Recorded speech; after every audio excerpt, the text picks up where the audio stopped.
All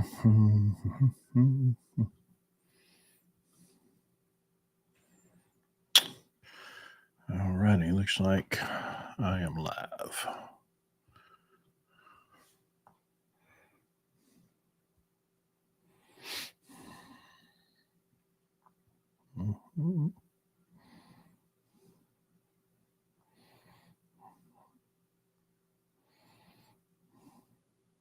All righty. 1, 2. All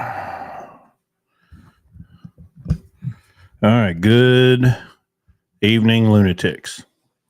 Flying solo tonight. Larry's off tonight. He's fine. He just needed some rest. And so I'm going to take care of business. So here we are. It is February 2nd. Do I have 1, 2, 3? Okay. Make sure I didn't have some weird. My mic's not setting right. Okay. 1, 2, 3. Okay. All right. So it is February 2nd. Like I said, I'm flying solo tonight. So we'll just kind of see where this goes and we'll take it from here. So good evening, everybody. I had a TikTok today that has kind of taken off and got a TikTok comment about it just now.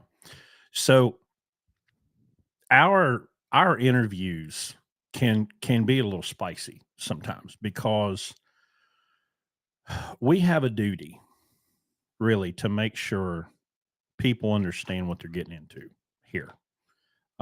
We do not just hire truck drivers. That's not our objective. Our objective is not to just hire whoever we can hire. Offer, oh, here's a great truck and here's a big benefits package and a pay package. That's not what we're about. We are about giving people an opportunity to learn how to become an owner operator and do it well, do it efficiently, do it sustainably. 95% of first time owner operators fail. 95%. I failed in 2017. And so this program exists to give people the opportunity to do it where you don't have to take on the risk. You don't have to buy a truck. There's no lease payment. Um, if you leave, and there's nothing, there's no risk to you, right? So, this is episode 194. So usually they're 2 hours a piece. So there's literally hundreds of hours of content on YouTube. There's a lot of content on TikTok. We have a website that has lots of information. And we have just found that given all of that information that exists, people will come here to get in this program and be shocked by what happens. So when we get them in the interview process, we don't mess around. We don't mince words. And if we think that somebody's not right for this program, we'll straight up tell them. Excuse me. So I had a guy. He did not fill out a driver application. He filled out a mentoring application, which is basically like if you have a truck, you're a BCO at Landstar, we will give you mentoring help. We'll show you our ways. We'll show you how we communicate. We'll show you how we pick loads. We'll help you with dispatching. The objective there in the mentoring relationship is we want to show you how to raise your revenue, minimize your expenses, and clean up, right, what you're doing, and give you that best chance of having a sustainable business. And so this application, the thing that stood out to me was it said, I've been approved for a truck. Okay. Well, I mean, it don't take a rocket science to read into that, what that is. He's trying to borrow money for a truck, and we don't do that. We don't borrow money for trucks. We pay cash for trucks because debt is risk, and the trucking business is risky enough as it is. You don't need more risk. You need less risk. So I get the guy on the phone, not on the phone. I get the guy on Zoom, and a young guy in his 30s. Um, and I said, "Hey, tell me about this. What's approved for a truck meet?" Well, then he immediately begins to not answer that question. I hate stop. What does approved for a truck mean? Oh, well, I've been approved to buy a truck. I said, okay, are you paying cash for this truck? Oh no. How much you putting down? $7,000. How much the payment? 2,300 a month. How long? For 30 months. Okay. Well, I got out our friend, a BSE 9000. Okay. 7,000. Okay. Well, with 2,300 times 30, that's 69,000 plus 6,000, or I'm sorry, plus 7,000. That's $76,000 for a 2018 Freightliner with 500,000 miles. We have a 2018 Freightliner in our fleet right now with 660,000 miles that was bought and paid cash for 25 grand. So the interview basically went like this: dude, please don't do this. Please do not sign up for this truck. It's going to destroy you. It's going to destroy your life. It's going to destroy your family. It's going to destroy your finances, and you're probably going to end up bankrupt. And so what I think he took it in. I mean, I said, listen, you need to get a really good company driver job. You need to pay off your debt. You need to save more money. And then you need to come out this and pay cash for that truck. Why pay $50,000 more for the same truck we paid 25 for? You're going to pay 76. And then what are you going to do when that truck breaks down? And please don't talk to me about a warranty. I don't want to hear you talking about a warranty. Because go on down to the dealership and look at the guy that's been sitting there for 5 or 6 weeks waiting on warranty to fix his truck. Okay, you're going to be paying that $2,300 a month payment while you're sitting on your butt waiting for warranty to come fix your truck. Okay, so and I told him, I said, I hope your wife's in the background hearing me tell you not to do this. Please do not do this. Go get a good company driver job. I mean, my gosh, you can fall off a log, make $100,000 as a company driver if you're halfway decent, right? One thing, and for those of you that have been around us for a while and you know a little bit about trucks, I said, hey, it's $6,500 to put a clutch in that Cascadia. He goes, oh, it's an automatic. It don't have a clutch. Okay, stop. You have no business buying a truck when you don't even understand that your automatic truck has a clutch, and a very expensive clutch at that. And it has a $9,000 transmission in it and a $6,000 clutch. I said, well, so what are you going to do when all of this happens at once and your one box goes out? You're bankrupt. You're broke. So please don't do this. Now I did say, look, we have an opportunity where you can come and drive one of our trucks as an employee, but I don't think you should do that right now because I can't pay the top dollar. I pay percentage of revenue. Okay. And revenue is what revenue is. And the market, I can't pay you, or I can't guarantee you $100,000 a year right now. Okay. There's risk that comes with being in our program, right? And any one of our guys can tell you trucks break down, loads get stupid, circumstances happen, and hurts your paycheck, right? So if you're going to do this program, you better have a pretty solid financial underpinning under you, because for 18 months, you're going to ride that wave. Okay. And if the freight's up, great. If it's down, you can't get blood out of a rock. We're not going to pay you more than what the market bears. So that's where we left it with this guy. I hope that he heeds my advice, but all he's got to do is look around this industry and go, well, hell, everybody else is doing it. Everybody else is signing up for truck payments. I might as well do it too. That's why we're the lunatics. That's why it says it right there on the screen on Twitter. That's why it says it right there on the screen on YouTube and Facebook. We are the lunatics because we don't do trucking the way the rest of trucking does trucking. You've got this minority stake in this business that's these giant corporations. They're like 10 or 12% of the entire industry, but they're the model. They're the brand that everybody thinks that will. I asked somebody one time, it was an interview and it was a testing interview. I think it was with a lady. And I said, hey, let me ask you a question.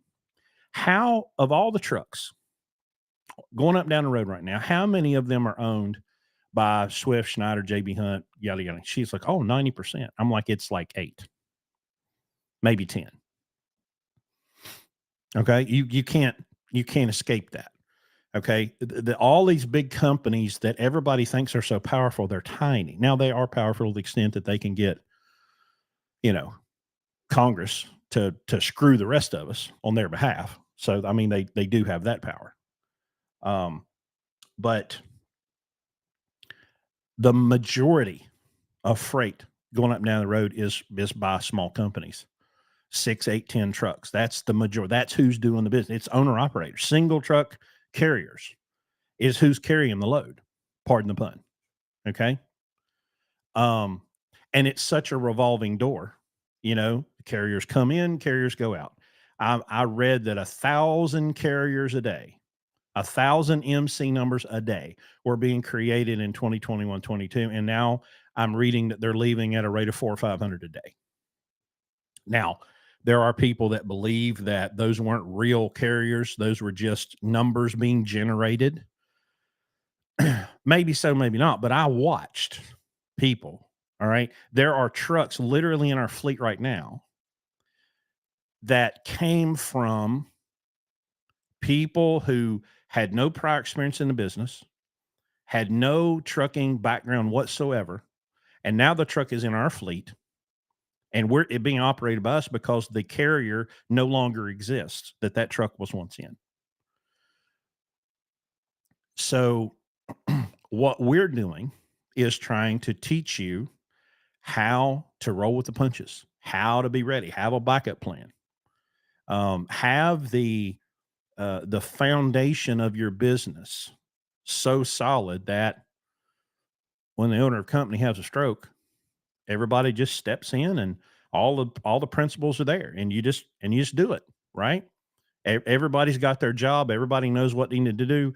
All the people in the program, they know what they do. They know what their responsibilities are. But I'm gonna tell y'all, okay. Now we've got 2 brand new guys that have been here about a week, and what I'm fixing to say is not an indictment of them because they're no different than anybody else that comes in. Okay, Richie 3 years ago, and people that have come in here now a week ago. We do everything that we can. I have created a driver resource page on our website that just has, want to know what to do with a com check? Press here. You want to know what to do with a lumper? Press here. I have a driver handbook that goes out with every person. And to a man or woman, nobody reads it. Right? That's a societal problem. We're giving you the information here. It says right here. And when I get to the shipper, do this. And when I leave the shipper, do that. And when I get to the consignee, do this. And when I leave the consignee, do that. And it doesn't get done. Okay. Now they figure out really quick because we're very specific about our protocols and how we engage with our customers, the agents. But everybody does it the same way. Everybody comes in and we have to go through this reprogramming. You're not a company driver anymore. Yeah, you're an employee of this company while you're engaged in this program. But we have to turn you from a very selfish employee, which if you're an employee, you probably should be a little selfish, but we have to turn you from a very selfish employee to a very giving and serving business operator. Because the landscape is littered with the corpses of dead businesses where the person owning the business thought the business was about them. And it's not about you. It's about your customer. And if you screw enough customers, that's what I've always found funny about the little twits on social media. They see someone successful who's built a great business. And they're like, oh, well, they've got that big house or that fancy car, the big bank account. They must have been greedy. I can show you where the greed is. The greed is the people that want something for nothing. Gosh, I know that's hard for a bunch of y'all to hear. But greed's when you want something for nothing. Greed is when you want maybe the government to take by force from someone else and give it to you because you think somehow you deserve it, you're entitled to it. Or greed will kill your business because you're filling your own pocket But when you're in business, you're last. And you're last for a very, very, very long time. Okay. And it's really the minority of people that can own a business as an asset and not work in it every day, not somehow be connected. That this lofty idea of the CEO that sits in the ivory tower and never does anything but gets $1 million. I am not, I don't own this business, yet I'm 24/7, 365. Larry is to an extent, but that's why he pays me very generously. He pays me well, so that he does not have to answer the phone in the middle of the night. That's my job. When the phone rings at 3 o'clock in the morning because somebody's broke down or didn't push the clutch in, to get the truck started, that's my job. Okay. And my, my job has changed. I was watching this TikTok the other day, and it was showing young people how to build a resume. Oh, well, this is what you should do. And you really need to, you really need to outline what your skills are. What can you do? And I'm laying in bed and I'm thinking, when my truck blew up in April of 2017, I was basically an unemployed truck driver. That was the that was the majority of my skill set in April of 2017. And so I went to work as a truck driver until I hired on with Larry, and I was still a truck driver. That was my primary skill set. That was the thing about me that was valuable, is that I could haul freight. Well, here I am 7 years later, and there's a number of things that I could do and be paid well for that's way beyond shifting gears and backing into docks. I can manage a fleet. I can coordinate maintenance. I can turn wrenches. I literally could go to work as a diesel mechanic and do a pretty damn good job. Um, I could coordinate events. I could be an event planner. I could be a pretty good bookkeeper. I couldn't be an accountant, but I could be an okay bookkeeper. I can set up systems. I could go into just about any business and I could set up systems and processes to help that business be more efficient. And that's all the stuff that I've learned here. So my value, my individual value and ability to earn is based on the all of the different things that I've learned to do in this job. Now, did I purposefully go in with that mindset and that goal? No, it's just stuff that I learned along the way, but I was open to it. And just like our friend in the interview that didn't know that an automatic transmission had a clutch, we have employee truck drivers that see a legitimate opportunity to be in business. They're like, okay, well, hey, that guy's an owner operator. Sure, hell, I can be an owner operator. Okay, well, you better start learning the difference between a service brake chamber and a parking brake chamber. You better start learning how the systems and processes on your truck work, right? Because we're trained, especially in this American society, we're trained from the earliest age to cede responsibility to authority. Oh, well, hey, he said, well, the cop said, or this person said, the mechanic said, right? And the minute that you can transfer that responsibility to somebody else, you can wash your hands of it. You can't do that in business. You can't wash your hands of it. You've got to go. And I saw Bendon in my comments. Okay. I'm not going to go try to twist a frame. I know where to take it. I'm going to take it to Houston and I'm going to see him if I need a frame bent. Right. I mean, I recognize excellence. Okay. Pittsburgh Power. All right. If I get something that I can't figure out, I know where the experts are. And if they say, oh, okay, what's this, that, and the other, great. Okay. I believe in and I trust in their expertise. But if I walk into a TA, just a random TA, And there's some guy in there with his name on his shirt so he can remember what it is. And on the other side, it has where he works so he can remember where he works. I don't care what he says, right? I have to walk into there and I have to be in charge.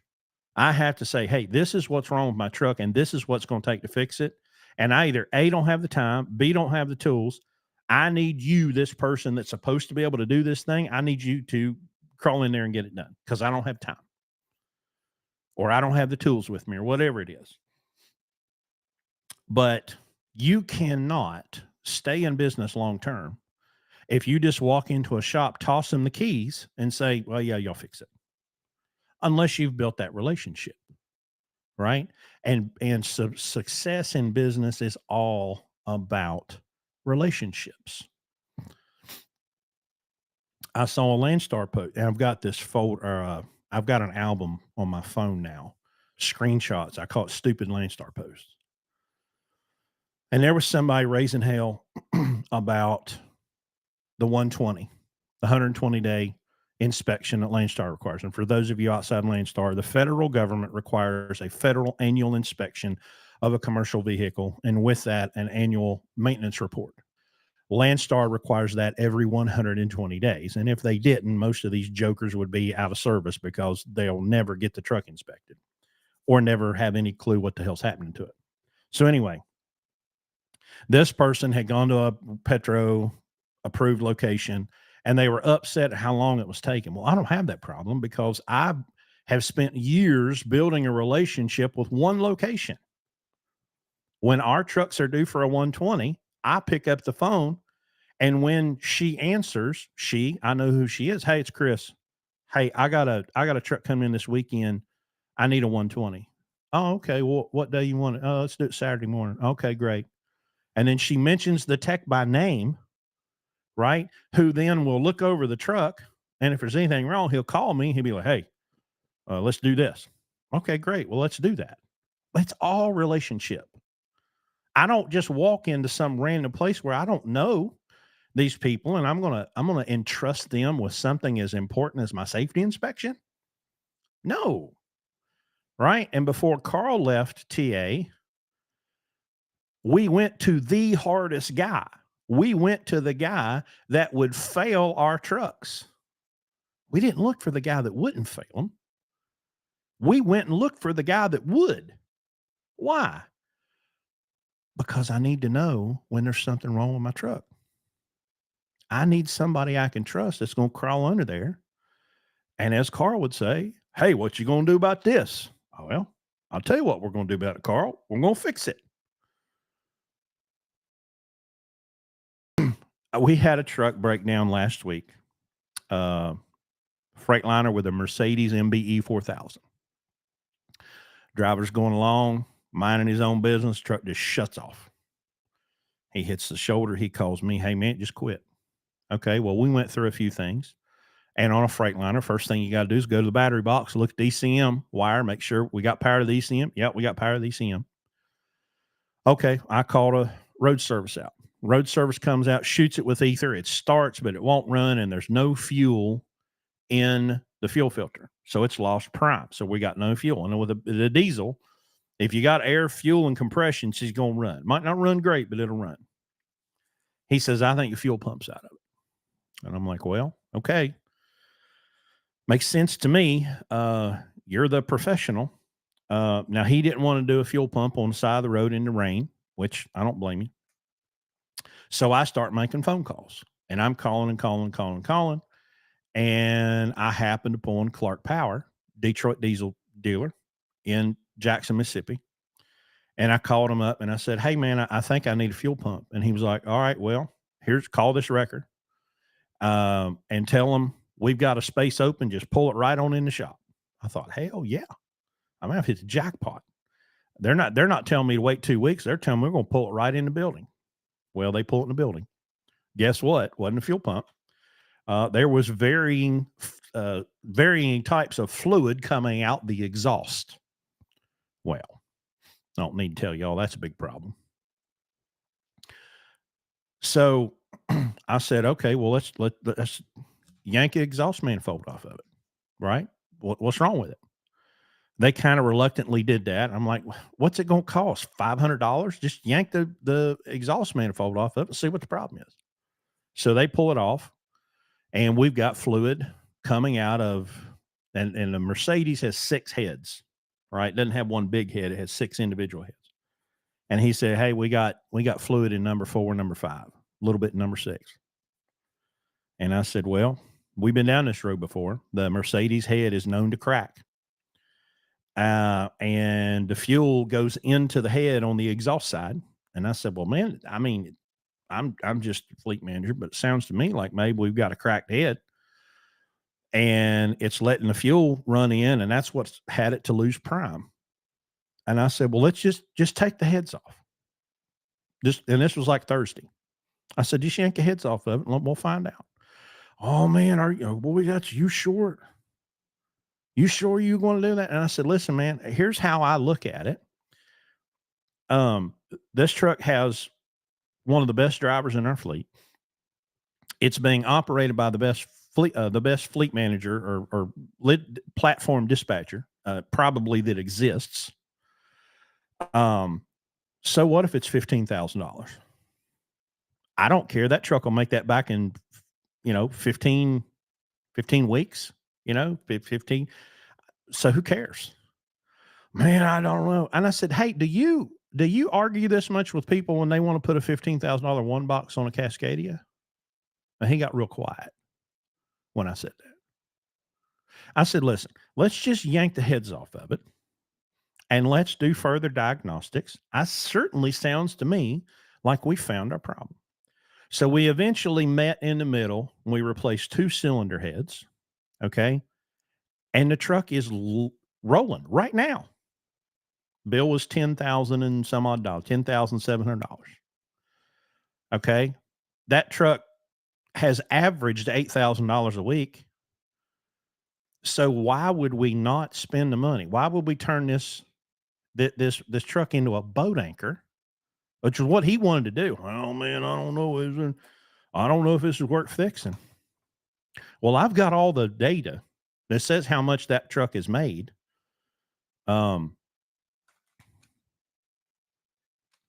There's how every decision is made with this right here. And we put it in the calculator and went, it's absolutely worth fixing this truck. So come on. He's like, well, there's going to be some air freight. I don't give a shit. That truck will make that air freight back in 4 hours. Ship it. Let's go. Get the thing moving. And then I said one more thing. I said, all right, one more thing I need to talk to you about. He was like, okay, what's that? And I said, please do not, in your pursuit to get to the heads that are the problem. We know what the problem is. Please don't take broken shit off of my truck and set it off to the side and then put the new stuff on and then pick that broken shit up and stick it back on the truck. If you encounter broken shit on your way, replace it. If it's less than $100 part, don't even call me. Just do it. Well, okay. I said, listen, I want you to go out there right now. Truck's disassembled, right? Yep, the heads are all off. I want you to look at every hose. I want you to look at every clamp. I want you to look at every pipe. All right. And I know how these shop mechanics are. They've got everything laid out and real nice and pretty. I want you to go out there and look at it all. Okay. And if you find something that sucks, I want you to put it on that air freight order with the rest of this stuff. And so he went out there and he came back and he goes, well, really everything's in real good shape. And we couldn't really find anything. And so, it was just a bunch of little shit. Right. But she's back hauling freight. The truck was down a week. Okay. I go at that with that confidence. Number one, I know the numbers. I know what the truck costs. I know what the truck can make. I know what the split is. I know how much we need to pay the driver. And I know how quickly that truck will make that $10,000 back. Okay. And it'll easily, within about 10 weeks, be completely clear, as if it never happened. But that's not the case if that truck's got a $4,000, well, even a $2,300 a month payment. How confidently are you going to pull that trigger on that $10,000 bill? Number one, if you're broke, you don't have any money. And number two, if you got this monstrous truck payment chasing you like the snowball down the hill, right? So it's very easy um, to do that. Let me look at it. You could make payments on a new truck with a warranty for 4 months instead of putting $10,000 on a $5,000 truck. That's horseshit. Run on down to the dealership and ask everybody parked in there how long they've been waiting on parts and what year their truck is. Okay? Warranty is useless. Everybody hear me very clearly. Warranty is useless. Warranty is useless. Warranty doesn't pay your downtime. Warranty doesn't pay your truck payments. Technicians hate warranties. Shops hate warranties. I hate warranties because I have watched people go broke sitting around a truck stop with their thumb up their ass, waiting on some jackass in a cubicle somewhere to tell them, oh, well, we're not going to cover that. We're not going to fix that. People put faith in these warranties like they're some kind of magic. They're not, especially this aftermarket stuff. I mean, you talk about the absolute joke, right? And see, I've got to watch it on this side because it's so easy to say, well, you can make payments on a new truck. That's that. Y'all probably don't remember this, but about 25 years ago or whatever, George W. Bush talked about fuzzy math. What's fuzzy math? See, that's the problem with your fuzzy math. I've watched it destroy people. I watched warranty put a guy out of business because if he'd have just had the money, his truck would have been rolling in 5 days. But instead, it sat there 6 weeks while the shop foreman is fighting back and forth trying to get the warranty company to pay half of this bill. Well, guess what happened while he's waiting on this dog and pony show? The truck gets repossessed. So everybody take this advice. You could make payments on a new truck with a warranty for 4 months instead of putting $10,000 in a $5,000 truck and burn it. If you want to stay in business long term. Now, if you want to be like the rest of the truck drivers, right, that pretend to be owner operators, like the guy that took the hood off our truck the other night in Jackson, Tennessee, that was a complete belligerent prick, wouldn't give us his insurance information, wouldn't give us the phone number to the carrier, just about started to move the truck and do more damage to the truck. And I thought my driver was going to whoop him. All right. And I hired a tow truck to go over there and pick this trailer up off the front of our truck as to keep from doing any more damage. Well, guess what happened when I called Schneider? Hey, man, I need y'all to pay this record bill. Okay, well, let me connect you to the maintenance department. See, there was no emotion. It was just people doing business. The lady gets a phone call. Hey, man, your truck just hit my truck. Okay, well, gosh, that's terrible. Here's the claim number. And I'll email you the claim number and I'll get you to the maintenance people and they'll pay the record bill. But instead, this owner operator wearing his flip flops that destroyed our truck through his carelessness because he didn't care. And then he gets lip and attitude instead of just saying, you know what, man, I'm sorry I fucked up. Sorry I hit your truck. Here's my insurance information. Here's my identification. Here's my company's phone number. Let's just get it worked out. And it would have been fine. You don't think in 25 years of truck driving that I never screwed anything up, never hit anybody's truck? Absolutely, I did. And when I did, I went, oh my gosh, I've done something terrible. I'm so sorry. Here's my insurance information. Here's my identification. Here's my truck number, my trailer number, my company. They will be glad to make you whole because that's why we pay for insurance. But no, not flip-flop, not flip-flop the super trucker. He's going to be a belligerent prick about it. And there's Evan. He's watching. Thought he's going to lose his voice that night. Yeah, boy, he was screeching, going after old boy. It's just common decency. You know, if you tear up somebody's stuff, just say you're sorry, and give your insurance information. I don't have to be all this drama. You know, if you truck more than 5 minutes, you're going to screw something up. You're gonna hit a pole, or you're gonna tear up somebody's truck or tear up their grass. You know, just uh, just say you're sorry, give up the insurance information, and then try not to do it again.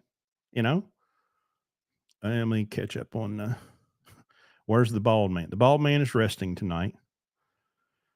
Richie Schneider, owner operator, makes big boo boo and becomes complete asshole. Yeah, that was him. Um, let's see. Mike Chill, learned a lot from you guys. Appreciate that, Mike. Let's see. Steve and Rocky are talking back and forth. That Rocky, okay? Rocky Rockefeller, North Florida MD alignment. If I have a question about alignment, like I did this week, because I'm putting this truck together, and I had to order a torque rod, and I'm like, "Hey, Rocky, what you reckon I ought to do?" Rocky gave me some information when I got out my tape measure, and I went, "Yep, that'll work," and that's what I ordered. Uh, Phil says there's a Schneider egg in my yard. What should I do? Get every vehicle you own away from it. Bill Taylor, surround yourself with successful people will help you stay in business. Yes, it will. And Bill Taylor has been in business long enough to know. See, a bunch of y'all should be finding people like Bill Taylor and say, "Hey, Bill, how'd you do it?" And then listen, because you have two ears and one mouth. And the biggest problem we have in America these days is people use too much of one and not the other. Sometimes you just need shh, just shut up. Just be quiet. Listen. And sometimes that works the other way because, like, when people want to tell you that you're better off getting a truck payment, well, just listen. Promise you, they'll eventually give you the reason to take whatever advice they give you and throw it in the garbage.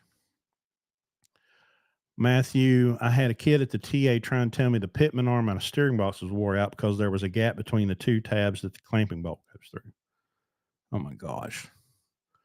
We watched a junior mechanic measure our transmission fluid level on our Chevy 3500 6 times while wiping the dipstick on his pants.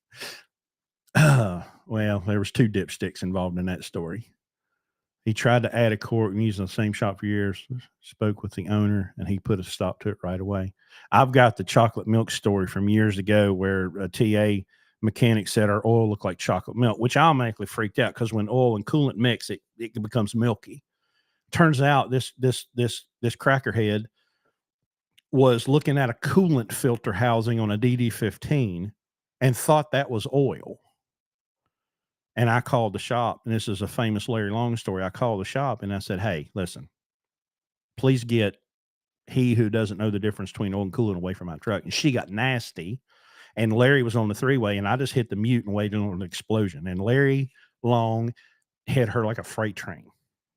And she got a 5-minute lecture on what it's like to be an employee versus what it's like to be a manager. And if you're going to be in charge and you're the manager, and it was epic, absolutely epic.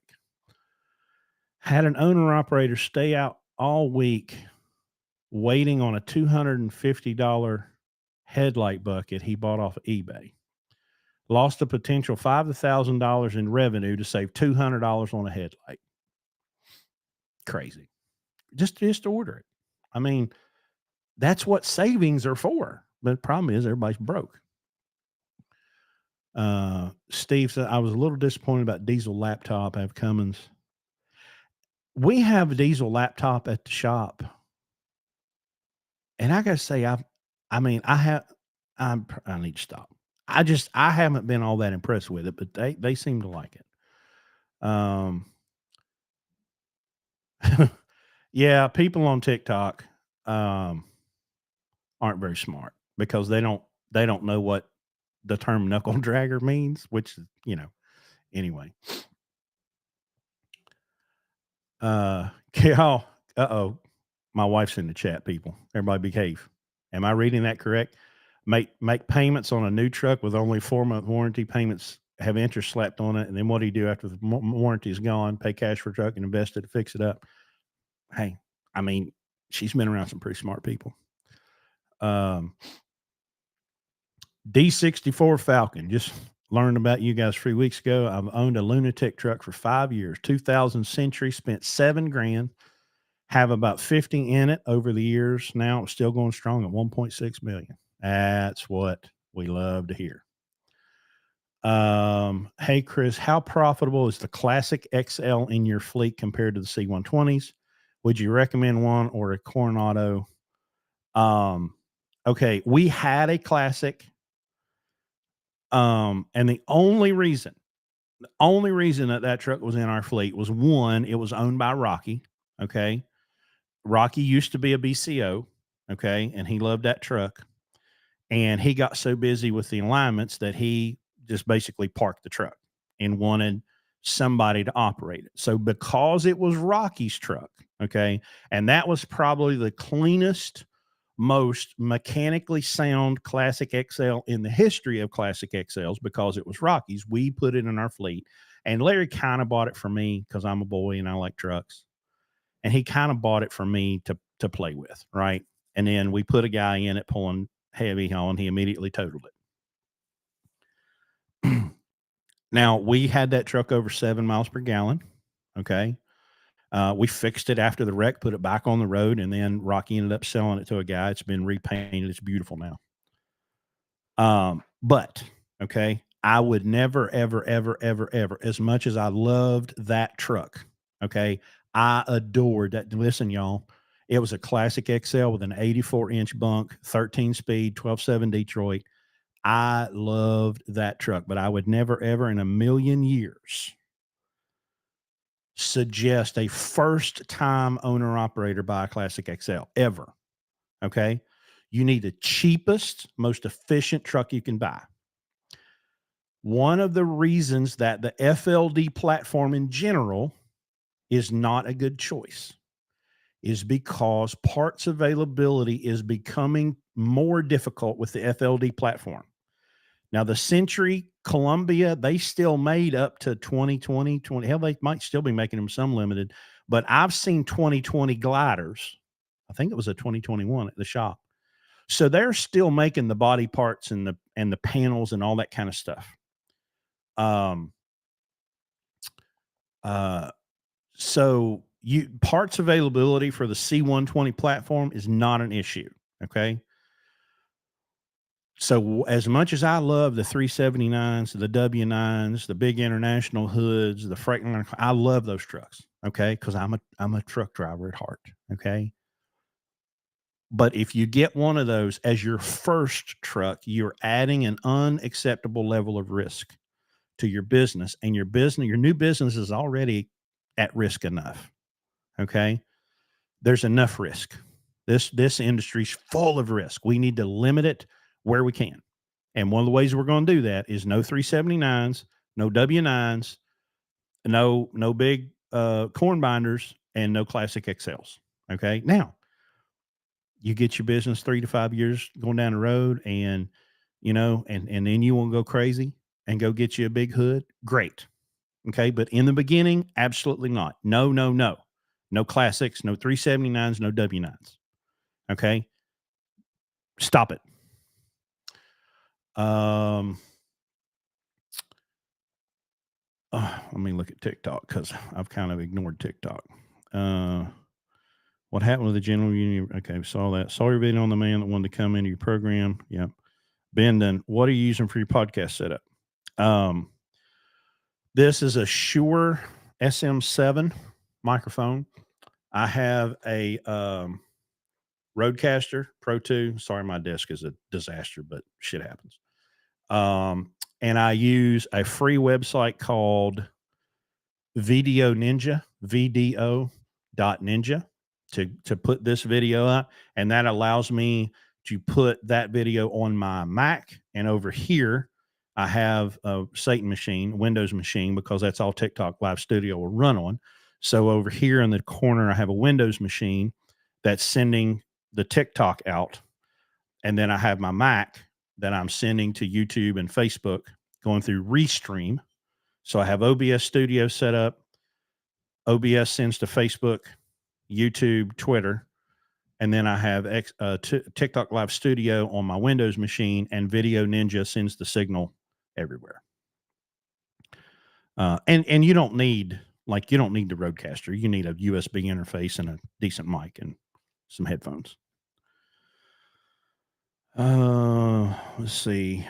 How do you truck factory? How do you about starting authority right now? You don't. You do not start an authority right now. No, don't do it. Especially if you're remember, our audience is first time. Okay. If you have no business experience, okay, even if you do everything right, you pay cash for a truck, you pay cash for a trailer, you got a pile of cash. Had a guy come to us a couple years ago. He's like, "Man, I want to buy a truck, but I don't want to go to truck driving school. I don't want to do that." And he's like, "I want you to mentor me, and I'm gonna get my own authority." And I said, "The only way I'll do that is if you put $250,000 into an escrow account where only I have access to it, and then I'll help you." He's like, "Well, that's unreasonable." I said, "So is getting your own authority with no experience." Um, so no, you need to lease to a carrier, right? You need to you need to go slowly and then spread your wings and fly. Absolutely do not, under any circumstances, get your own authority if you've never had a business, you've never been in business, and you're just some truck driver that watches bullshit TikToks about how easy it is to get your own authority. Do not do it. Mother trucker, maybe the small business and le- uh, maybe the small business and lead board loads, but the big trucking companies have the contracts. Yeah, but they have contracts you don't want. You really want to sign up to haul 50,000 loads of toilet paper from Georgia Pacific? Let Schneider have it. Let them have it. Any openings?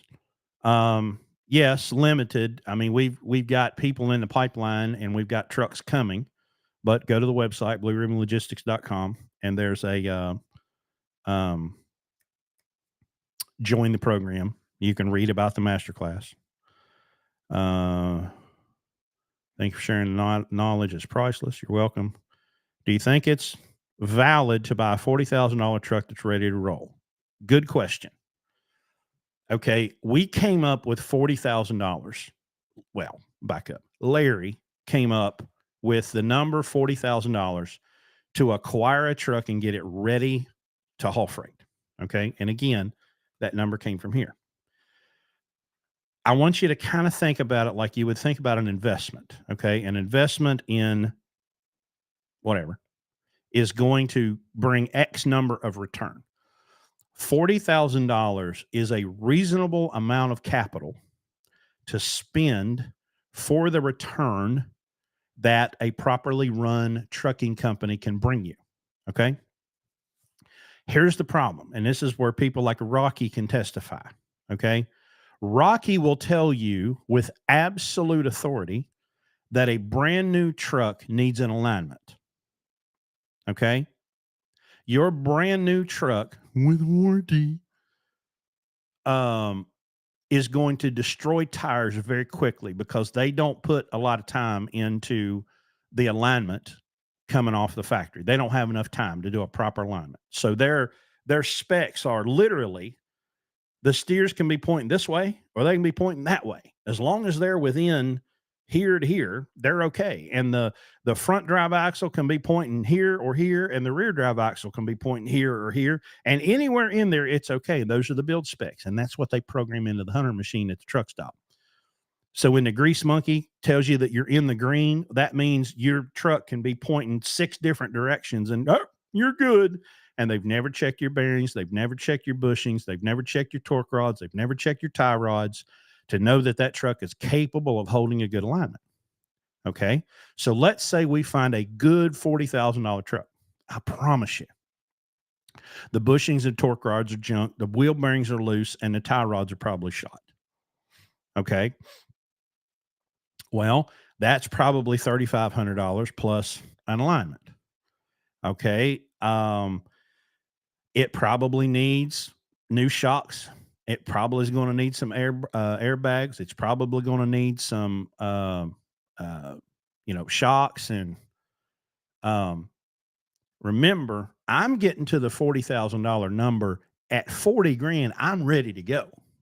I got new bushings. I got new shocks. I got airbags. I got brakes.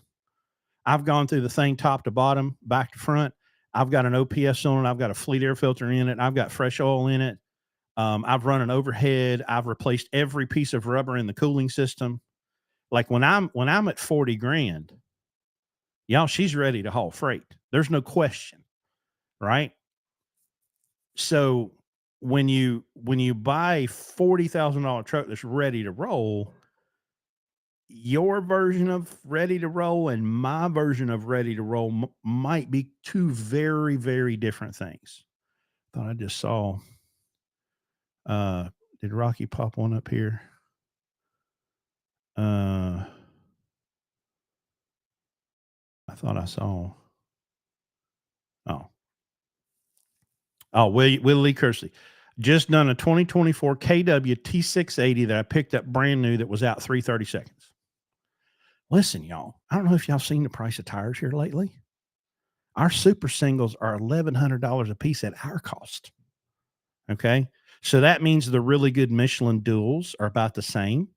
You know, they're going to be somewhere between 1050 and 1200 for a couple for a set of duals. Why are we going to spend that much money on tires? Even if you're going to buy junk, double coin junk, and your truck will destroy the steer tires in 60,000 miles. We get 180,000 miles out of steers. We can get 350,000 miles out of a set of drives if the driver drives it right and we keep it aligned and we keep it inflated and we rotate them accordingly, right? So you really got to think about, what does ready to roll mean? I wish your knowledge is taught in trucking schools. I actually have a conversation with the local trucking school. I may go up there and blow their mind one of these days. One truck owner operator, Laredo, Silverback Logistics, big fan. Have used some of your suggestions. Well, thank you, sir. Jerry Santa Cruz. Passing the buck is what company drivers are taught in training. Well, that's true, 100%. But I mean, what else are they going to teach them? Have y'all seen this story out of have y'all seen this story out of Massachusetts where these 4 state troopers were like taking bribes and it was dumb stuff like a snowblower, to give some idiot that couldn't pass the test. Well, hey man, if you give me a snowblower, I'll pass you. God Almighty. So many different ones on the Play Store. So Landstar still the best bet to learn starting off? I think so.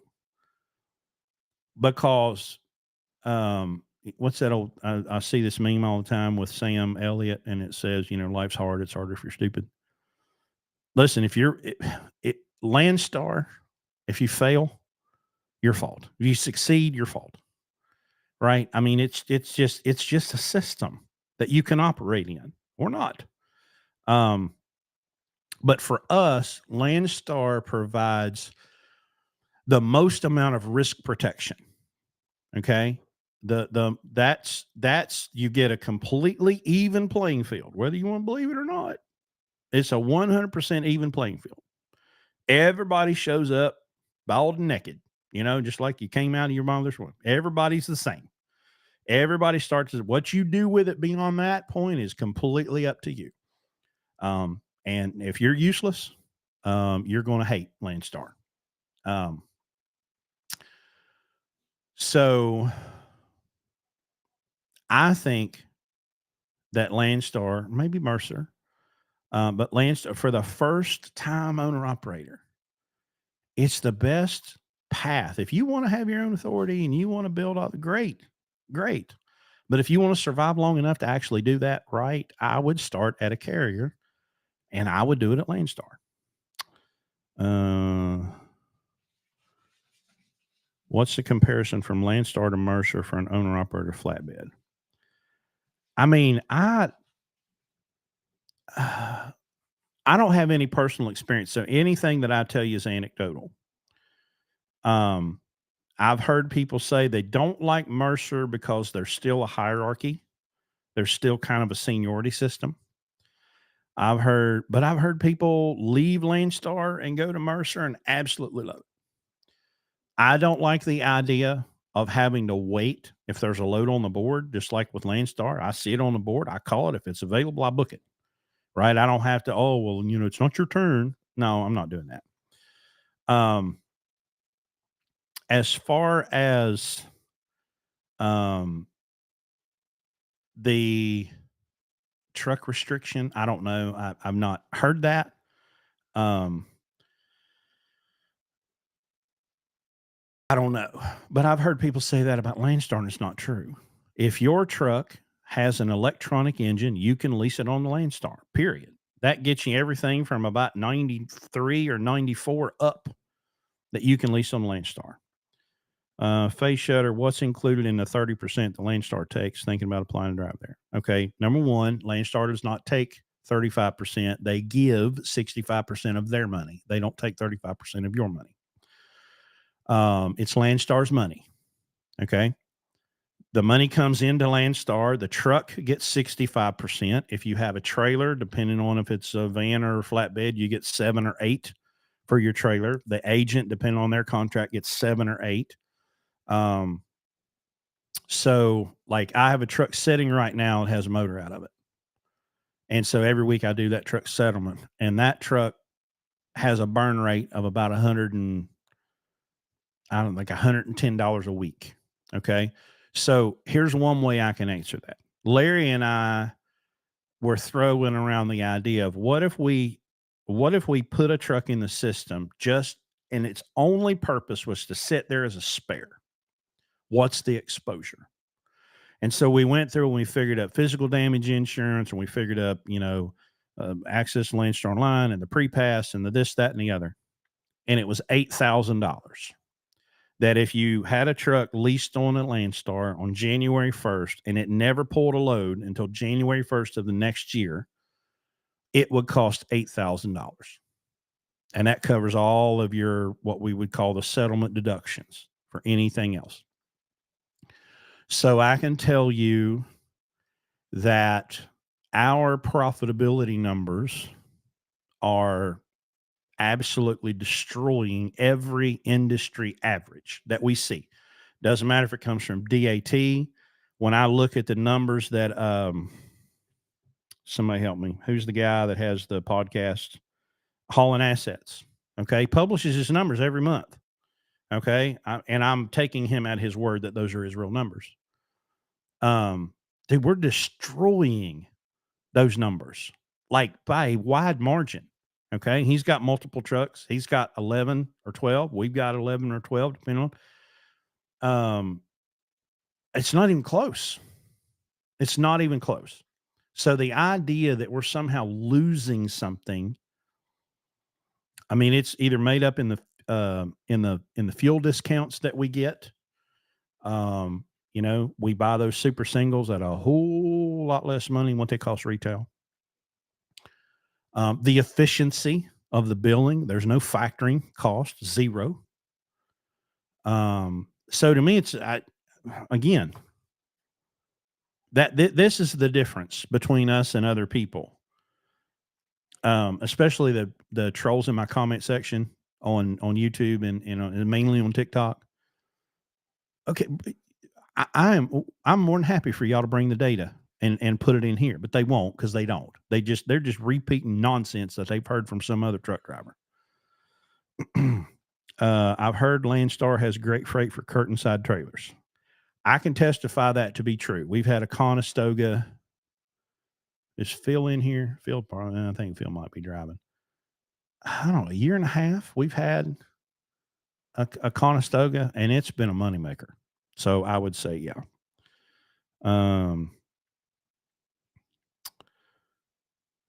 Do you feel that Landstar's hazmat and criminal conviction requirements limit your recruiting pool? Yes.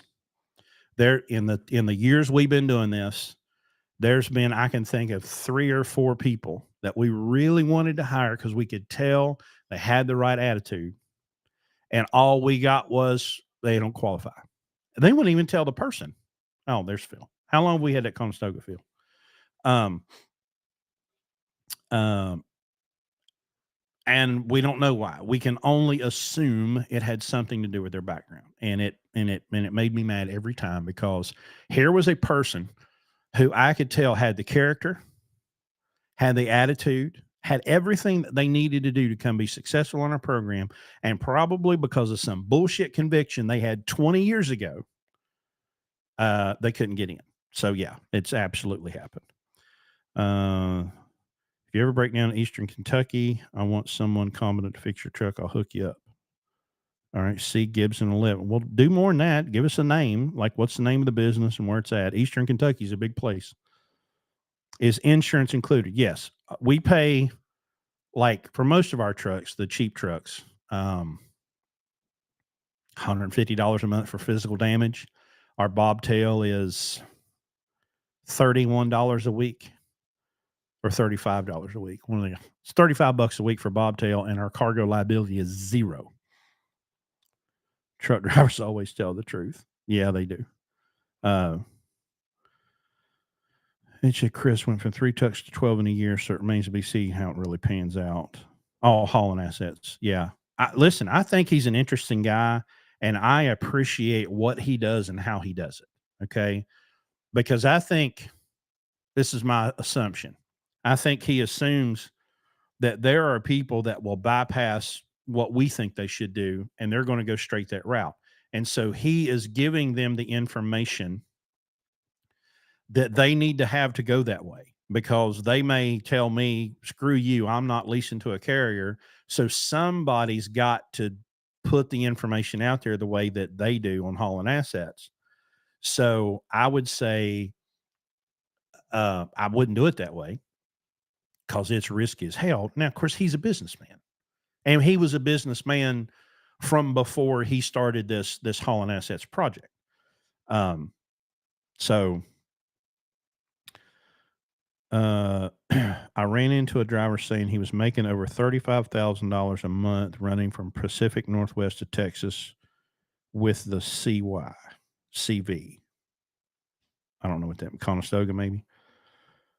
Well, 35 grand a month, is that gross or net? Right.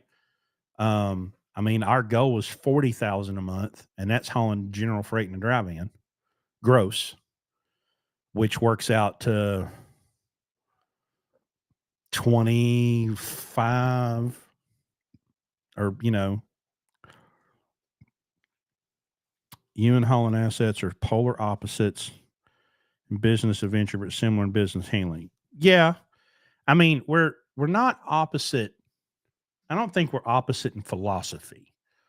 Because we both understand it's all about the difference between revenue and expenses. We got to get the revenue as high as possible. We got to keep the expenses as low as possible. But I guess the biggest difference in our philosophy is I think the first time owner operator should lease to a carrier before they go out and get their own authority. And listen, like I said before, the landscape is littered with the corpses of dead trucking companies right now. Excuse me. I don't usually talk this much, so all right, I'm rolling through. Let me look at these YouTube comments because y'all went crazy for a minute, and now I'm trying to catch up.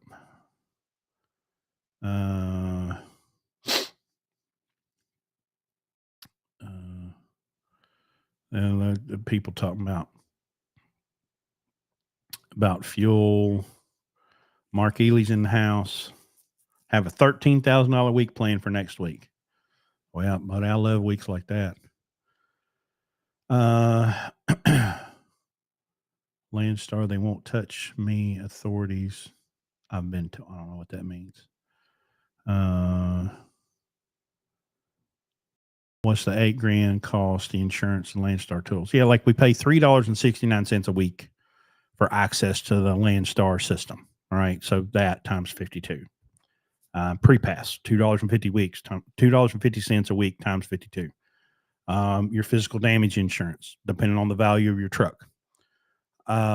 Base plates and permits. Base plate, I think now is $1,800 or something like that. Permits, $200 a year. Just all that little stuff.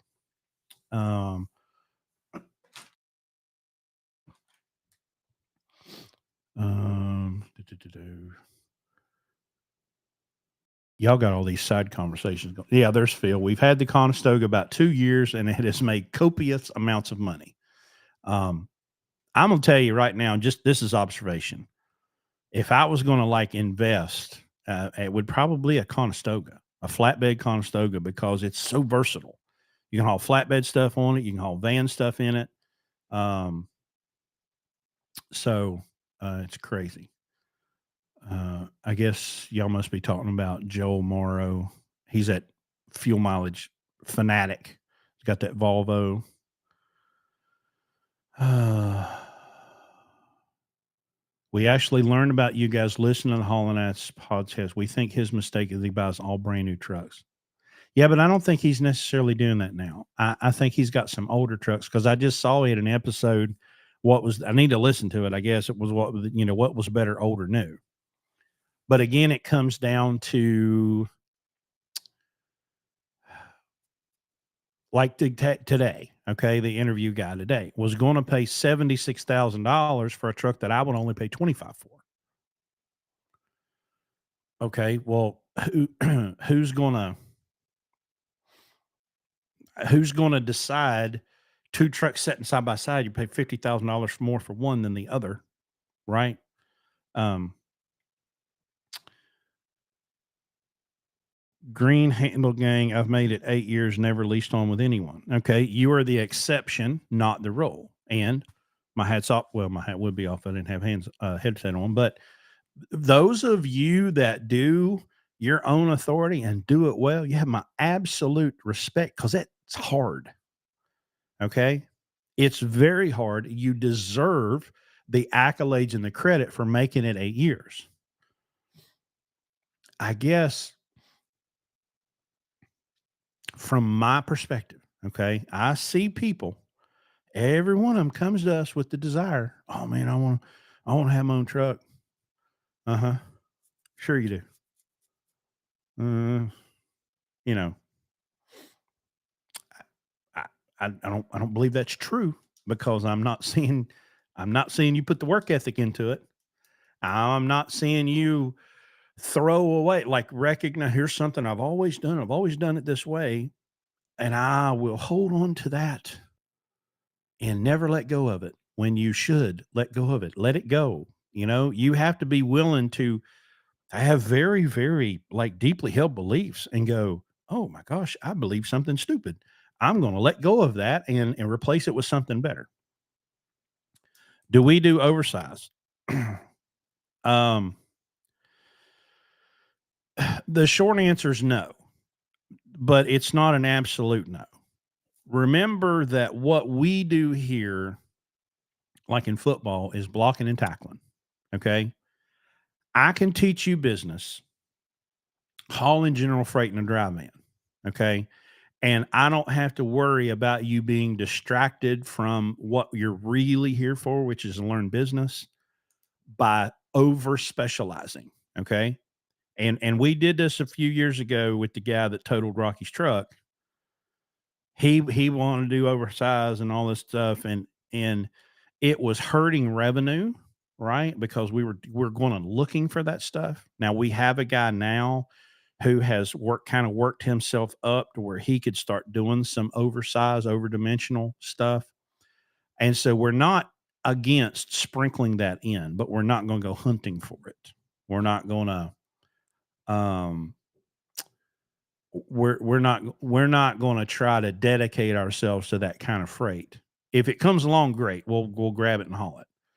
But the mission here is to teach you the basics of business and teach you the habits, right? When you get a superstar that comes along, and we've got a couple of those, we have four phases: one, two, three, four. Okay. Well, phase four is where all the meat and taters are. That's teaching you how to do bookkeeping, teaching you how to read the settlements, teaching you all that stuff. Phase one, two, and three is just getting you to learn how to maximize revenue and lower expenses. And um, the superstars will get bored, right? They'll get bored and they'll be like, "Well, man, look, I've seen behind the curtain and I can book loads and I'm, I'm something else. I'm looking at you, Barb. Um, love you, sister. Um, but they'll get bored, right? And they'll think, oh, well, man, I'm booking my own loads and I'm doing this and I've got this shit figured out. Well, next Thursday, they're both coming to town for our phase 4 training where I'm going to solidly punch them in the mouth with QuickBooks and they're going to go, okay, I'm not bored anymore. Right. Um, do you still avoid trucks between 2010 and 2014? Yes. And it's 2008 to 2015. That's the absolute no go. If it's an '08 to a 15, negative. I don't care. You can't give it to me. If you give it to me, we're going to go part it out. We're going to strip the transmission and rear ends and everything good out of it, and then the motor is going to go in a scrap pile. Just out of curiosity, how many people has entered your program, and how many people have graduated and own their own truck? Well, Larry's not here and he has all of those exact data. Now we have Richie has his truck. Seth owns his truck. So we've had two move on with their own truck, and then we've got 3 or 4 more right now that are quickly heading in that direction. But I'm not going to quote those numbers because I don't have them memorized like Larry does, or hell, I don't have them wrote down like he does. So anyway.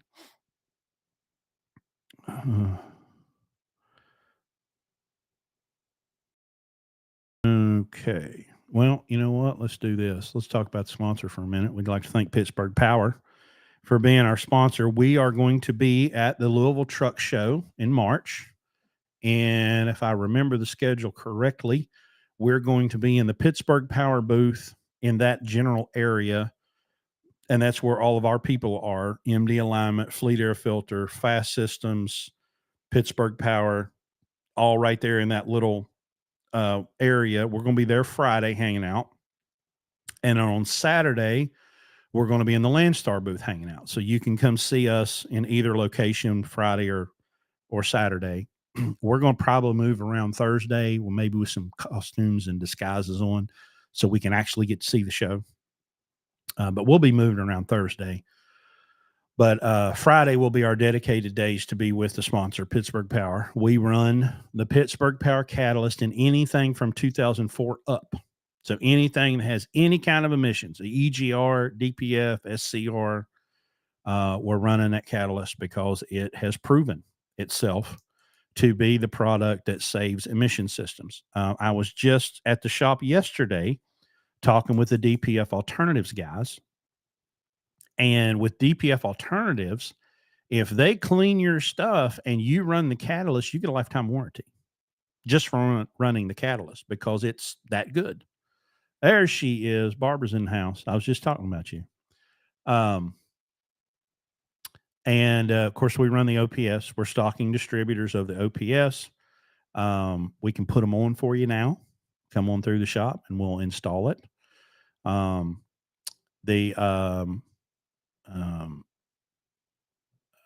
With the OPS, I mean, again, data. Everything is data driven. We go back to the calculator. That's how we make every decision.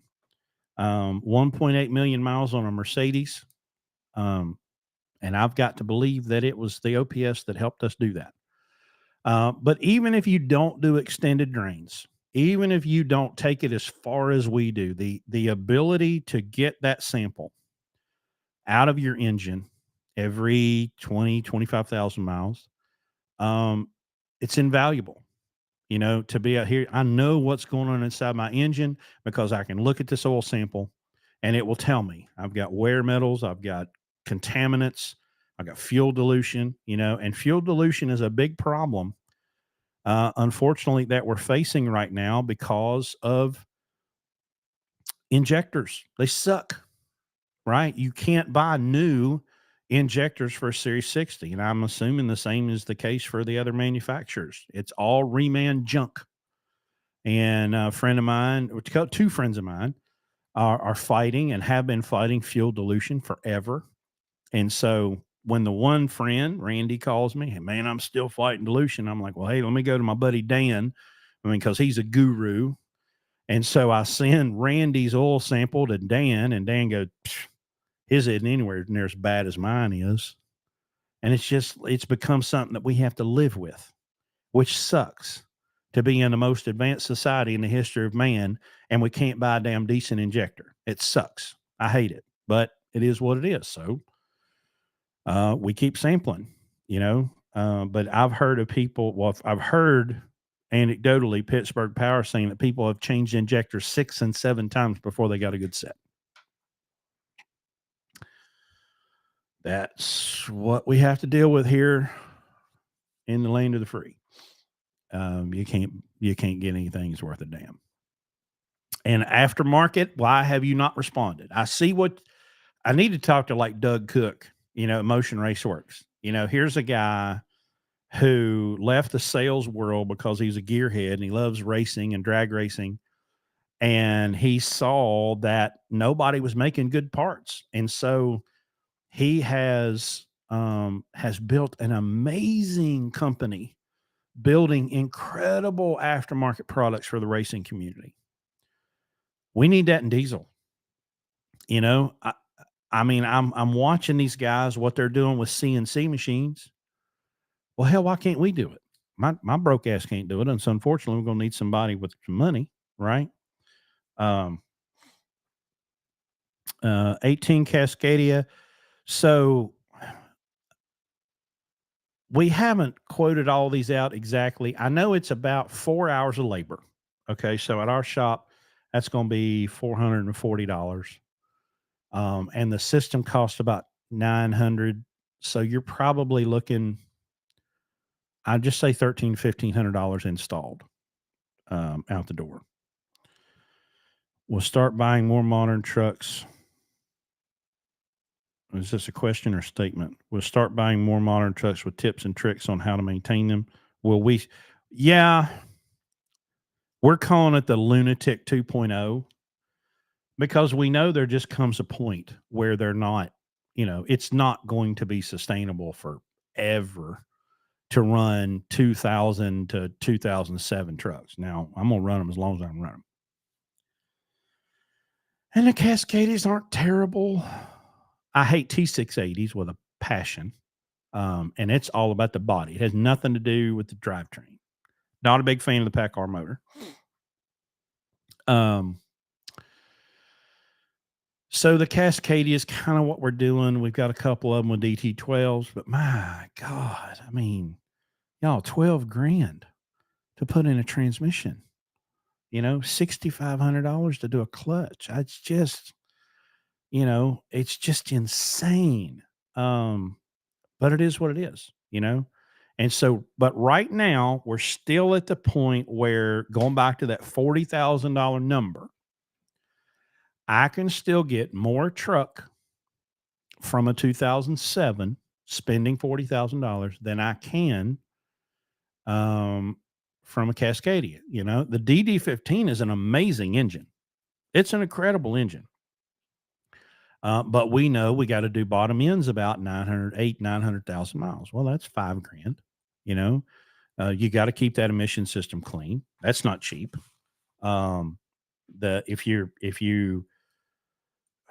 I mean, there's just so many people that have been forced into the slavery of these automatic transmission restrictions. I'd love to.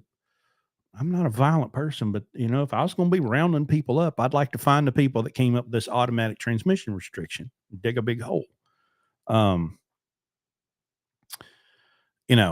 It's just slavery. It's just corporate, state, corporate, public, private, yuck, and they get away with it. So if you're looking at getting into the trucking industry, go see that chick down in Mississippi or Louisiana where she had 3 girls trucking something. She trains on manuals, right? That's who you need to talk to. Would be nice to find a one-stop shop to Lunatic my case. Well, that's what we're working on with Camps. That's what he's only been in the shop a month, the new shop, but that's kind of what we're looking for. So you can come in and roll it in the shop and roll back out because we've got DPF alternatives just down the road. So, pull it in the shop, yank the filters out of it, take them down the road, have them clean, put the OPS on, fleet air filter, do all that stuff.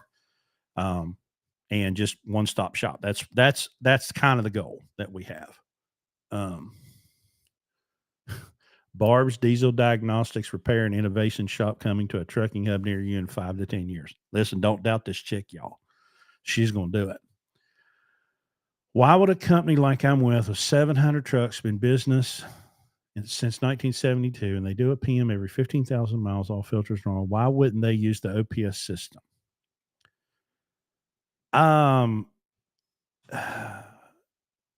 It's like a baby that's sitting in a poopy diaper. I know it smells and stinks, but it's mine. It's warm and I like it.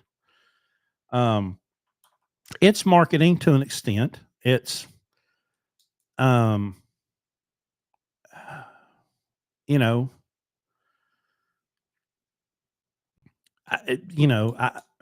feel like I could convince them, but if changing their oil every 15,000 miles and they, it works, it's going to be hard to turn them off of that, but I certainly am not going to throw good oil away every 15,000 miles just because, I'm not doing that. Ahmed, plan on getting a truck. What's your recommendation? Kenworth Freightliner. Listen, if we were still in like 2001, it'd be a Kenworth or Peterbilt, but we're not in 2001 anymore. We're in 2023. Freightliner has a better dealer network because they're associated with Detroit Diesel. It's a better, much as I hate to say this, it makes me want to throw up in my mouth a little bit. Okay. That we've migrated to a time when Freightliner and Detroit Daimler has become this thing that's better than PACCAR. Okay, there I said it. I said it, and I said it out loud, and I'm not going to apologize for it. We had a couple of T680s. Okay, we had one that a guy had bought from a guy that has the FedEx contractor deal, right? And they just run them to 1,000,000 miles, and this was in 18, and this was in 2020. So the truck was literally like 2.5 years old, had 1,000,000 miles on it. Okay. Dude got a steal on it, but it's set at like 65. And I go to the Freightliner or the Kenworth dealer. I'm like, hey man, we need to turn this thing up. And he's like, well, have you got Kenworth's permission? I'm like, the hell do I need Kenworth's permission to do shit? Oh yeah, you gotta get permission from Kenworth to turn the speed up. No, I don't. Y'all don't understand how this ownership thing works. And private property, no, you got to have Kenworth. No, screw Kenworth. Okay, and Kenworth can eat a dick. And then trying to get parts. Oh my god! I mean, we have a good dealer here, with an amazing parts person. Her name's Pam, and she's outstanding. And trying to find parts for these godforsaken Kenworths, there's no pictures, and so you're just trying to explain. And then on a T680, they had this stupid pipe deal, right? It had coolant run through it, and it looked like a little spider, and it had all these pipes coming off of it, and one was leaking. And Carl told me, and he's like, "Hey man, this thing's leaking." I take a picture of it. I send it up. She's like, "Well, I'll have to look around because we don't have no pictures in here." And come to find out, oh well, they have to special order those every single time you order one. Like they're not on the shelf. No, they're not on the shelf. They literally have to make this part. It's just stupid. So sorry. I mean, I'll turn in my card, right? That I say Freightliner is better than PACCAR, but there it is. I've said it, and I've said it out loud. It sucks. It sucks. The folks talking about trucking are making more than the actual people doing trucking. What the hell does that mean? I don't even understand it. The folks talking about trucking are making more money than the actual people doing it. That's bullshit. I listen. As one person who talks about trucking, I wish that was true. I wish I could sit here and talk about trucking and not do trucking and make money, but that would be awesome. But that's living in a fantasy world that doesn't exist. Ryder runs trucks to 75K with no OPS. Well, but even the Detroit the DD15 manual says you run them up to 60,000 now. I mean, they've kind of got bypass built into it. So it's one of the culture things, right? When I tell someone, and I've seen this on our like TikToks where I talk about trucks using oil, and it blows people's minds because from the history of diesel engines, they used oil. But now these newer trucks don't use oil is like a standard thing. It was always normal to put a gallon of oil in a truck about 10,000 miles, you know? But now they don't. And so when you take somebody that's never been in an old school truck and you're like, dude, are you checking the oil? No, why you check the oil? Because it uses oil. Why does it use oil? Because it's a diesel, you know? And then the damn thing comes in, it's 3 gallons low on oil because they won't open the freaking hood. You know, it's a culture thing. You know, to me, it's not shocking at all um, to have a truck use a gallon or two of oil. That's completely standard. But I guess these new trucks are so tight, they just run them forever and don't ever use any oil, or they don't until there's a problem. What do you think about Australian trucking? I don't know jack shit about Australian trucking. I see those big road trains, and I think it would be cool, you know, to go down there. I would like to go to Australia, and I'd like to go to Summer Nats and see the big burnout contest, and I'd like to ride in one of them road trains. Well, you know damn well I want to drive on one of them road trains, one of those big Kenworth cab overs. You know what, pulling like 12 trailers behind it. That'd be cool as hell. I don't want any part of the ice road. Y'all can have that shit. No, thank you. But to go to Australia, you know, and see a dingo and put a shrimp on the bobby and, you know, and run a road train and then go to a burnout contest, let's go to Australia. But other than that, I don't know jack about it. Wow. Yeah. Excuse me. Y'all, I've talked for an hour and 25 minutes now, and my voice is not being very happy with me. Well, and so Justin brings up a good point about this using an OPS. It's the kind of the reason that we don't run a fast system on our trucks. There's just a little extra level of maintenance and care that is required. If I owned a truck and I was a single truck owner operator, hell yeah, it's going to have a fast and OPS, and um, I'm going to yank the cones out of the bearings. I'm going to do all kinds of stuff to my truck that I would not necessarily do to trucks that I've got drivers in, just because, again, an extra added level of risk, you know. Um, the thing about engines are locked up tighter now, I really doubt the OPS would do much good in a new engine. Well, listen, 5 micron filtration is going to do something. But again, it's that ability to get that sample every 25,000 miles. You know, it's cheap insurance, very, very cheap insurance. Um, B doubles is an Australian thing. What is B doubles? Is that the road train? It's a buyer's market for newer trucks right now. They're going for 30 and 40K. Yeah. And which is what I tried to tell old boy today. I'm like, but see, that's the difference. If he had $76,000 in the bank, there's 0% chance he's going to stroke that check. The only reason he was doing it is because they'll give him a piece of paper to sign that he'll never read. Oh, only $2,300 a month. That's why he was buying it. He wasn't buying it because it was a deal. He was buying it because it's what he could get, right? And that's the disease that has infected American or first world culture, really, you know, is just how much debt can I go in, you know? So, um, I mean, I've seen them. They're out there. And I would say that the used market is going to stay depressed for a while. Um, and look, y'all, can we just be honest here? A well-run trucking business, okay, should be able to gross $2 million in 5 years. Okay, authority lease doesn't matter. Okay, $2 million in 5 years.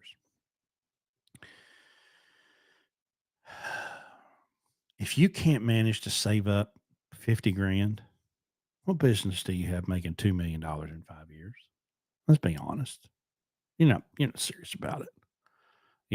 I told old boy today, I said, dude, sell everything that ain't bolted down. You know, sell that car that you owe too much money on. If you want to do this. Oh, Mark, holy crap. I'm upside down on my Freightliner Cascadia 2022. I paid $149 for it. It's probably only worth 40. Is that where y'all want to be? Listen, I'm not throwing shade at Mark. Okay. Everybody did it. Everybody did it. We didn't, but everybody else did. I bought 2 trucks within the last 2 years and overpaid, but both of them bought cash. There you go. J96 423. You know? But listen, I've watched this over and over again. I've been in this business since 1997. Okay. I didn't get serious about business until about 2008, when I really started paying attention and kind of looking at the business side of it. And it was 2011 before I started dipping my toes in. But y'all, this is the trucking is the microcosm of the larger economy. And y'all, it's been boom bust since 1913. Okay. So just get out your history book and figure out what happened in 1913. It's still happening today. Got the income tax and Federal Reserve at the same time. And it's been boom, bust, boom, bust, boom, bust. The Austrian economists call it the business cycle, right? And it's just this revolving wheel of nonsense. Okay. And until we get rid of the Federal Reserve, it's going to keep happening. What shocks me is when I see people just bless their hearts. They're just walking along, acting like this ain't never happened before. Not only has it happened before, it's going to happen again, right? The market, we're down on the bottom side. We've thrown off all the speculators. They're out of business. They've left the chat. All the venture capital people, right, have the vultures, we ought to call it vulture capital instead of venture capital. All the vulture capital people have come in and they've picked all the bones clean and they've left all the carcasses, right? And the market will begin to heal and the capacity will drop and everything will even out, and then it'll start growing, and then probably given another 4 or 5 years, the government will do something really, really stupid like they did in 2008 and again in 2014 and again in 2020, and they'll come up with this genius idea and boom, and they'll light that rocket and the economy will go crazy and everybody will forget about the vultures. They'll forget. Y'all ever say, never forget. You always forget. You forget everything. Okay. And then everybody comes back and it's the feeding frenzy. And then boom, and it buffs again. It just keeps going. So I'm just saying, why don't we build our businesses to where they work in both markets? It works when it booms and it works when it busts. And if we go back to the earlier comment about Mr. Let's just go get a truck payment because it's better to have a warranty, that shit don't work in the bust. It works in the boom. It doesn't work in the bust. Well, guess what the lunatic model does? The lunatic model works when it's up here, and the lunatic model works when it's down here. We make money in every market. We make money during the bottom. We make more money at the top. And the top of the market, we were taking wheelbarrowfuls of money to the bank. It was awesome. We all enjoyed it. Do I think reefers are more recession proof? No. I think that good, well run businesses are recession proof. Um, I mean, I know people think, oh, well, it's food, but you got to have the hazmat totes of stuff to go to the food plant. I mean, it's not all just potatoes and vegetables and meat, right? I mean, so no. The only thing that I see um, of recession proof is a well-run business. That's recession proof. And that's having a low cost of operation, not being undercapitalized, not being in debt to your friggin' eyeballs, and you get to haul cheap freight and not go out of business. So, well, it's been an hour and a half, and um,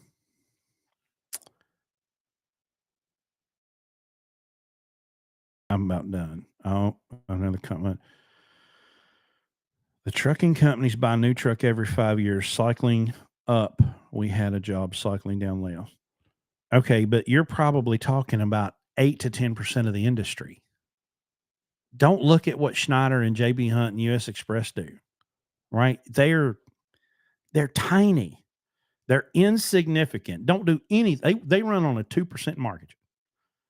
You know, the you cannot be a single truck owner operator and spend 98 cents of every dollar that you earn like they do.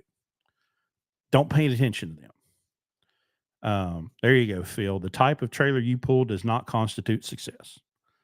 Um, all right, one more question. Looking to buy here soon. Is there really any difference between a Columbia and a Century? Yep. And listen, I fully admit how stupid this is going to sound, but I don't like Centuries because of the headlights. And so, if given a choice between a Columbia and a Century, I'm going to go Columbia every time. And here's why. Now, I haven't tried the Jeep headlights yet. I hear that there's a factory Jeep Wrangler headlight that will fit on a Century, and it's supposed to be bright and all that stuff. But a lot of times you'll see Centuries with this whole aftermarket thing. Okay, they're like $700 to $800 for a pair of them. Okay, and about a year and a half, 2 years max, and they're junk. Well, the Columbia, you can run on down to the dealership and get a set of factory headlight housings for about $140 a piece and throw a couple of LED bulbs in, and you're good for years. Years.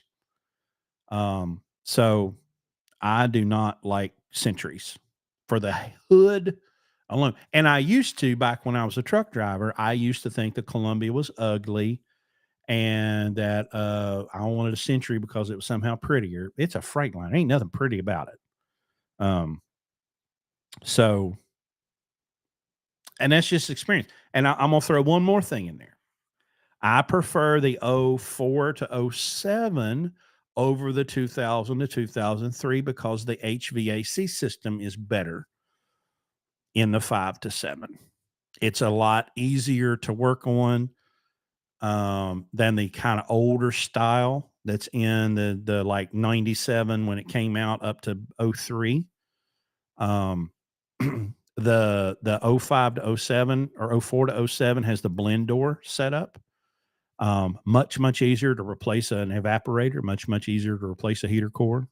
So now I'm saying that an '04 to '07, I'm knocking myself out of 12.7s, which means you got to deal with EGR and 14 liters, but I'm okay with that. So anyway, well, y'all, Larry will be back with us next week. What will we be doing next week? Oh, we've got our training. So we're going to have Jared and Barb in the house with us. And I may make them come on the podcast and talk to y'all. Don't tell them that I said that, though. We'll just make it a surprise. So anyway, with that, adios. Peace out.